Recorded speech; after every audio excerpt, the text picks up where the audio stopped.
Selamat datang di era pendidikan 5.0, di mana pendidikan dan teknologi saling bersinergi untuk mencerdaskan umat manusia. Di satu sisi, teknologi dapat memberikan peluang untuk pemerataan pendidikan. Namun di sisi yang lain, teknologi boleh jadi memperlebar jurang ketimpangan.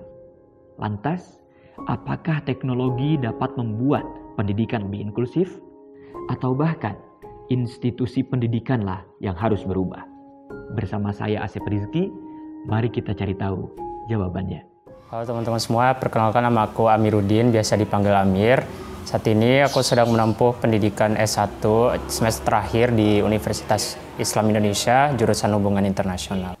Mungkin pada awal masuk kuliah pada tahun 2019 itu kondisi fisikku masih normal, masih memiliki anggota tubuh atau anggota badan yang lengkap. Namun qadarullah pada tahun 2020 aku mengalami kejadian yang tidak aku duga gitu, aku mengalami kecelakaan. Kita tahu bahwa disabilitas itu sangat beragam gitu ya, dari disabilitas fisik, sensorik, disabilitas mental, dan juga disabilitas intelektual.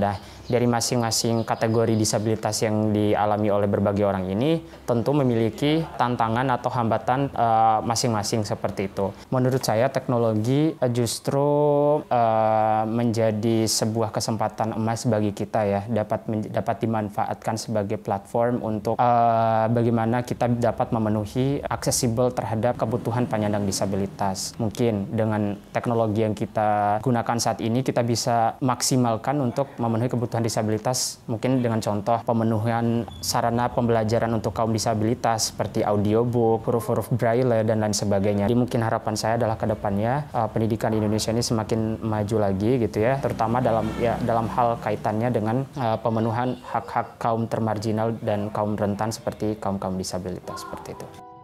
Teman-teman sekalian, jelas bahwa teknologi dapat membuat pendidikan lebih inklusif.